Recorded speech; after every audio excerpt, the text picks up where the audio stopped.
Fica conosco, Senhor. Uma oportunidade diária de encontro com Deus. Um programa destinado a você que deseja crescer na intimidade com o Senhor. Um momento de súplica, reflexão e escuta.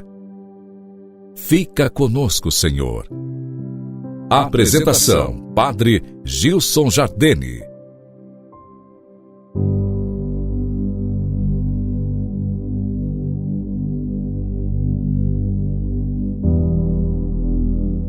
Louvado seja nosso Senhor Jesus Cristo, para sempre seja louvado. Querido irmão, estamos iniciando um novo tempo, uma nova semana. Acolho você que com carinho faz comunhão conosco nesse programa. Nós iniciamos sempre pedindo ao Senhor sua graça, seu auxílio, sua força. Por isso insistimos. Fica conosco, Senhor. Fica sempre conosco. Nesse dia 10 de julho, segunda-feira, então nos encontramos. Hoje quero tratar com vocês de um tema muito antigo e muito atual. Muito antigo porque em todo tempo se fala disso.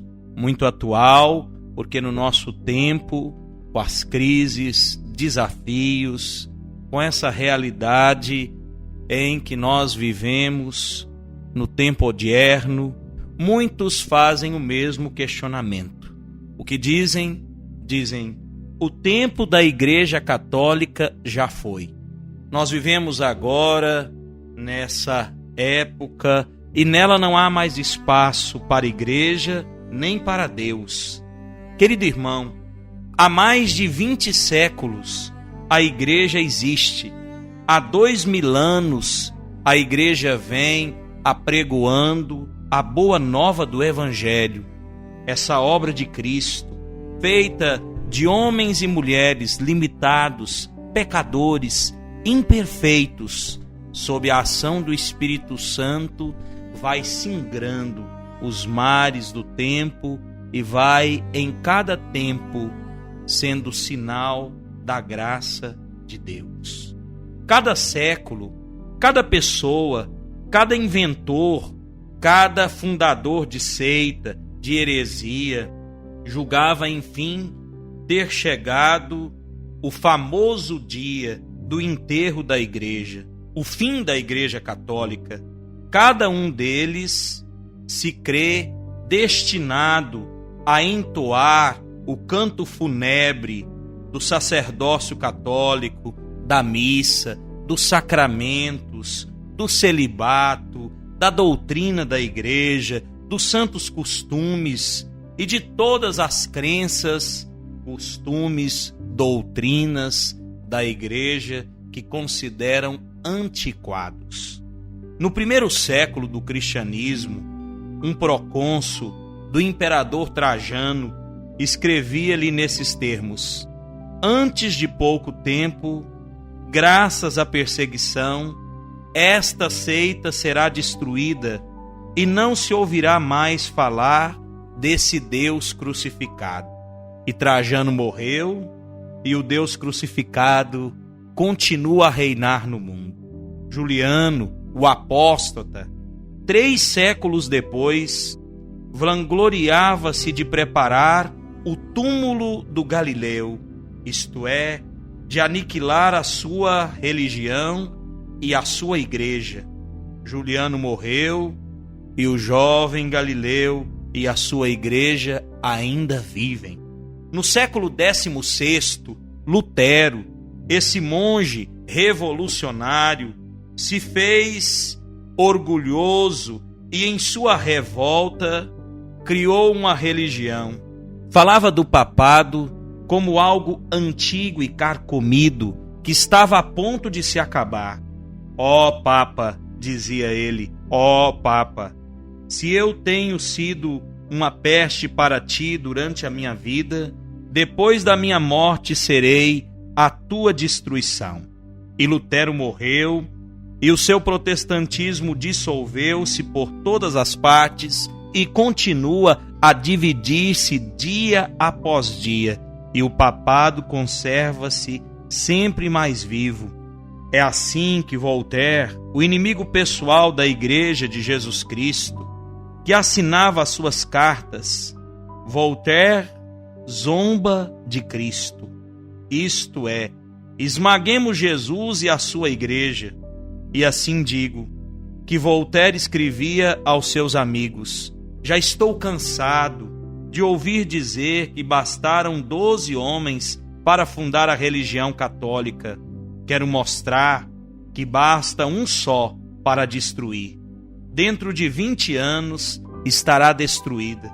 Escrevia ele a outro: o Galileu haver-se-á comigo. E 20 anos depois, dia por dia, Voltaire morria num desespero, condenado, pedindo um padre que seus amigos, os filósofos, lhe negaram. E a Igreja vive sempre, atravessando as idades e destruindo em sua passagem pacífica todos aqueles que a pretendiam aniquilar. O mesmo acontecerá aos nossos grandes sistemas modernos, pós-modernos, às filosofias, às ideologias que se arvoram, que se dizem reformadores da religião de Jesus Cristo e substitutos da Igreja Católica. Essa pobre gente, ainda menos temível que seus antecessores, nem ao menos suspeita a sua própria fraqueza. Vê-se aí a sua incapacidade de ler a realidade, de olhar-se no espelho. Julga fazer coisas novas, quando não faz senão requentar o antigo tema de Voltaire, de Calvino, de Lutero, dos grandes hereges como Ário.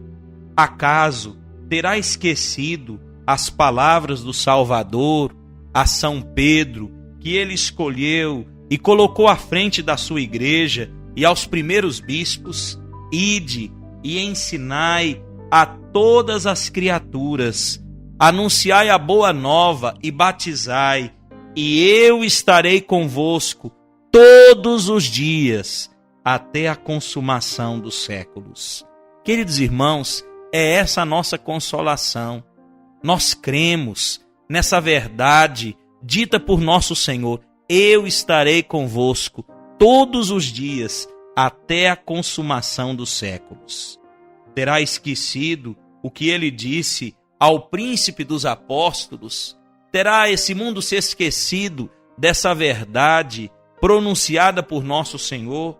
Tu és Pedro, e sobre esta pedra edificarei a minha igreja, e as portas do inferno não poderão vencê-la.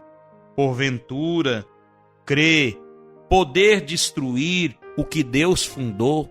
É louco quem pensa nisso. É no mínimo incoerente. Queridos irmãos, nós devemos repetir a verdade que rezamos no creio. Creio na Santa Igreja Católica. Vivemos sim tempos difíceis, complicados. É fato que isso mexe conosco, nos deixa inquietos. Porém, é preciso fazer a experiência dos apóstolos quando estavam na barca agitada pelos ventos, pelo mar. Quando a água parecia cobrir a pequena barca, Jesus dormia serenamente. E ao ser acordado por aqueles que estavam na barca, ele diz: homens fracos na fé, por que duvidastes? Por que tendes medo? Queridos irmãos, é preciso crer. Com mais força ainda, a igreja é obra de Deus. Ninguém poderá destruí-la.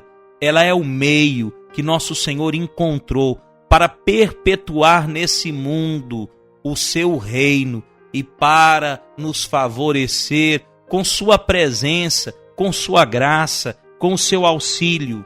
Termino essa reflexão dizendo a vocês: amem a igreja, rezem pela igreja, jamais percam a fé na igreja que é obra de Deus. Recordemos daquela palavra da Sagrada Escritura: 1000 cairão à tua direita, 10.000 à tua esquerda, mas tu ficarás firme no Senhor. Essa deve ser a nossa experiência. não desista, não duvide, não deixe que a apostasia da fé alcance o seu coração. Creia na verdade que o Senhor nos disse e na igreja, que é obra de Deus para a salvação das almas.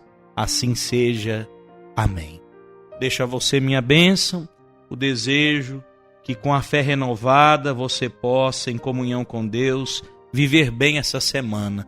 O Senhor te abençoe e te guarde. Em nome do Pai, do Filho e do Espírito Santo. Amém. Um forte abraço e até amanhã com a graça de Deus.